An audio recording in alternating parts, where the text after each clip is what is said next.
हम तेरी ए बाप, तूने बख्शा हमको मसीह को की मंजी सब दुनिया कहो। हालेलुया तेरे हमद हो, हालेलुया सदा, हालेलुया तेरे हमद हो, फिर हमको जिला। हम तेरी मसीह कि तू हुआ इंसान, सलीब पर जान दे के फिर गया आसमान। हालेलुया तेरे हमद हो, हालेलुया सदा, हालेलुया तेरे हमद हो, फिर हमको जिला। हम तेरी पाकरू अपनी रोशनी चमका कर जाहिर मसीह को हिदायत फरमा। हालेलुया तेरे हमद हो, हालेलुया सदा, हालेलुया तेरे हमद हो, फिर हमको जिला, फिर हमको जिला। अपना प्यार दिल में भर और हर एक के जान को मुनव्वर तो कर। हालेलुया तेरी हमद हो, हालेलुया सदा, हालेलुया तेरे हमद हो, फिर हमको जिला, फिर हमको जिला। सबको मौत से जिला और सब खोए हो को घर में फिरला। हालेलुया तेरी हमद हो, हालेलुया हो सदा, हालेलुया तेरे हमद हो, फिर हमको जिला। मैं खुदा बाप परमेश्वर को एक बार फिर से धन्यवाद देना चाहूँगा कि परमेश्वर पिता हम सभी को आज उसके वचन से आज हमसे बातचीत करने चाहते हैं। आइए हम खुदा बाप परमेश्वर के वचन के लिए धन्यवाद दें। जैसे ईश्वर पिता हम सभी को आशीष दे। हमारे महान करुणामय परमेश्वर, स्वर्ग का महाजीवित परमेश्वर, प्यारे खुदा बाप परमेश्वर, तूने मौका दिया तेरे संग बातचीत करने के लिए। तूने मौका दिया आज के वचन को समझने के लिए। प्यारे पिता परमेश्वर, तूने मौका दिया तेरे वचन को एक छोटी सी समय में हमें समझने, एक आत्मिक समय में, एक छोटी सी समय में आज हम इतने भाग्यवान हैं कि तेरे जैसे ईश्वर जो जगत की सृष्टि करता, इस जगत के मालिक से मुझ जैसे पापी से बात हो रही है। प्यारे खुदा बाप परमेश्वर, आज के वचन से हम सभी को तो आशीष करना। सारे आदर और महिमा के साथ यह प्रार्थना में तेरे इकलौते पुत्र जो कि हमारे इकलौते उद्धारकर्ता प्रभु यीशु मसीहा के नाम से मांगता हूँ, सुनो स्वर्ग राज्य में ग्रहण कर। आमीन। तो आज जो हम लोग वचन पढ़ने जा रहे हैं जानने जा रहे हैं प्रकाशित वाक्य की तरफ से। बीते दिनों में हम लोगों ने प्रकाशित वाक्य के 10 अध्याय तक हम लोगों ने अच्छी तरीके से प्राप्त किया, संपूर्ण किया, समाप्त किया। इसलिए हम खुदा परमेश्वर को इस बात के लिए धन्यवाद दें। इस बार जो हम लोग बातचीत करने जा रहे हैं वह है प्रकाशित वाक्य का 11 अध्याय का 1 से लेके 19 आयत तक, मतलब पूरा 11 अध्याय आज हम लोग जानेंगे। पहली जो बात है वह है 2 गवाह, 2 टेस्टिमनी, है ना।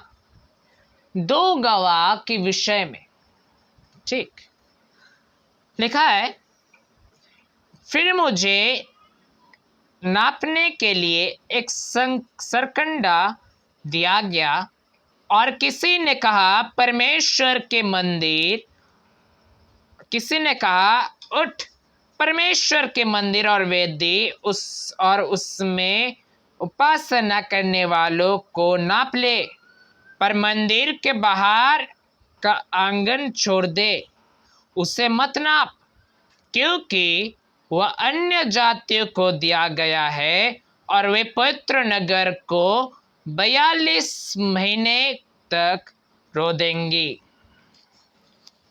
ठीक,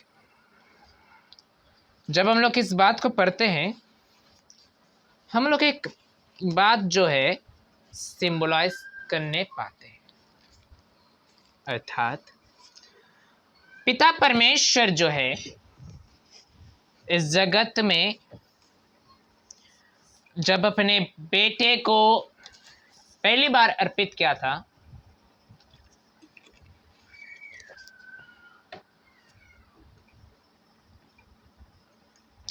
तो उस समय एक अलग सा संकट चल रही थी।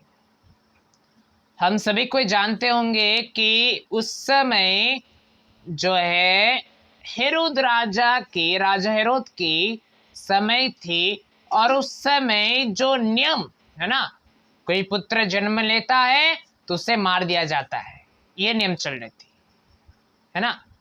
इसलिए प्रभु यीशु मसीह के जन्म कहीं और हुई। और जब हम देखते हैं पिता परमेश्वर के पुत्र प्रभु यीशु मसीह के दूसरे आगमन में, तो उस समय एक महासंकट का क्लेश होती है, जहां पर हम कभी भावना में नहीं कर सकते कि ऐसा कुछ होगा। मेरे प्रिय भाई बहनों, ये 2 गवाह है, ये 2 जो गवाह है, ये 2 गवाह उन गवाहों के विषय में कह रहा है जो गवाह एक दिन स्वर्ग से पृथ्वी में आएंगे, है ना। और जब वे वचन प्रचार कर रहे होंगे, हर जगह में उनके दर्शन मिलेगी और लोग उन्हें मार डालेंगे और वे सारे 3 दिन तक मृत रहेंगे और उसके बाद जी उठ के स्वर्ग जाएंगे, है ना। 2 ही गवाह।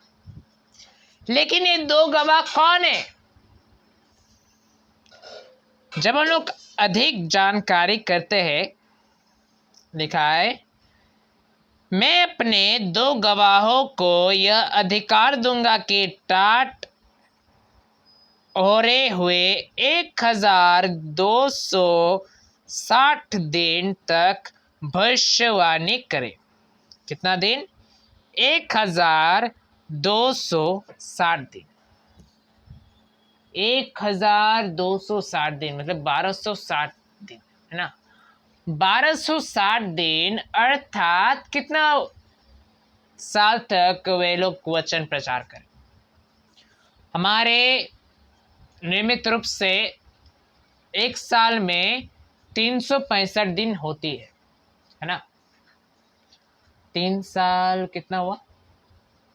बहुत कैलकुलेशन करने के बाद बहुत से लोग जो है वे ये कहते हैं कि कम से कम 3.5 वर्ष, है ना, 3.5 वर्ष वे प्रचार करें। जो भी हो, लिखा है ये वही जैतून को के 2 पेड़ और 2 दिवट है जो पृथ्वी के प्रभु के सामने खड़े रहते हैं, है ना। पृथ्वी के प्रभु अर्थात हमारे सर्वशक्तिमान पिता परमेश्वर के सामने वे खड़े रहते हैं। ये वही जैतून के 2 पेड़ है और 2 दिवट है ना। ये वही है, लेकिन इनके नाम अभी तक भी नहीं कहा गया है ना। जब हम लोग 6वीं आयत को पढ़ते हैं तो लिखा है, उन्हें अधिकार है कि आकाश को बंद करे कि उनकी भविष्यवाणी के दिनों में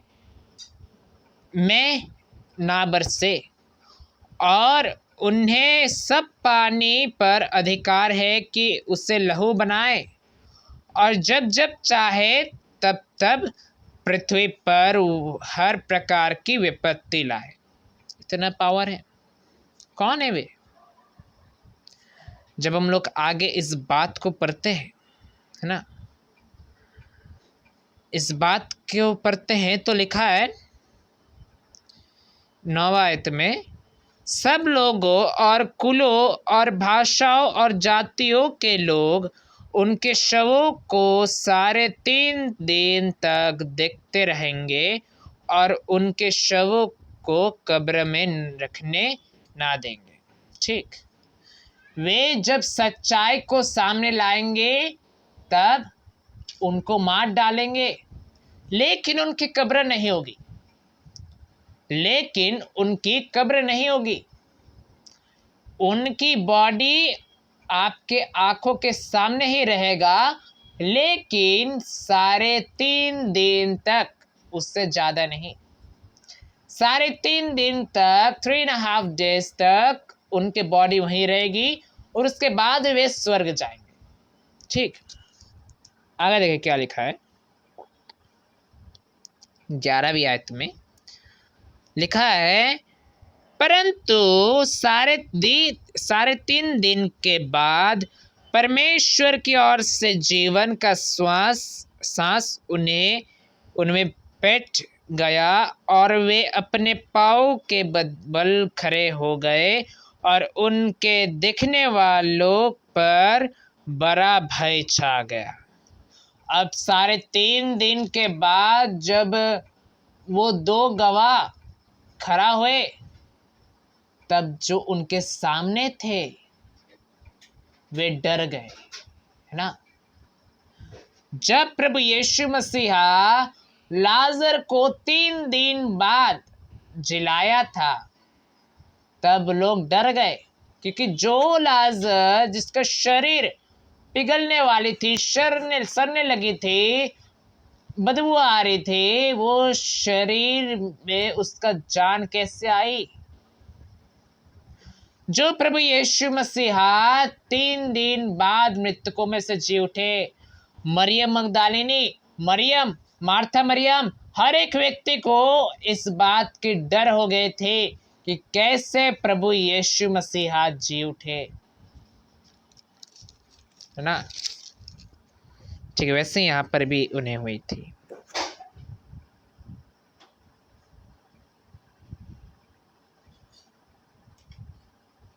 ठीक,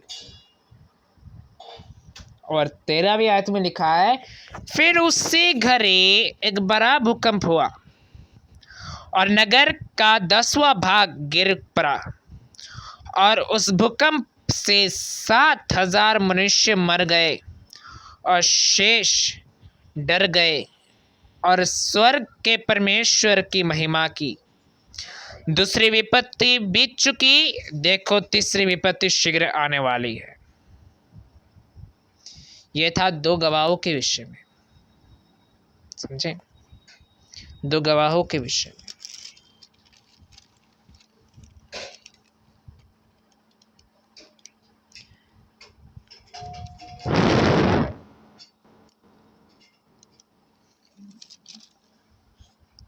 अब हम जानेंगे 7वां तुरही के विषय में। ठीक, 7th trumpet।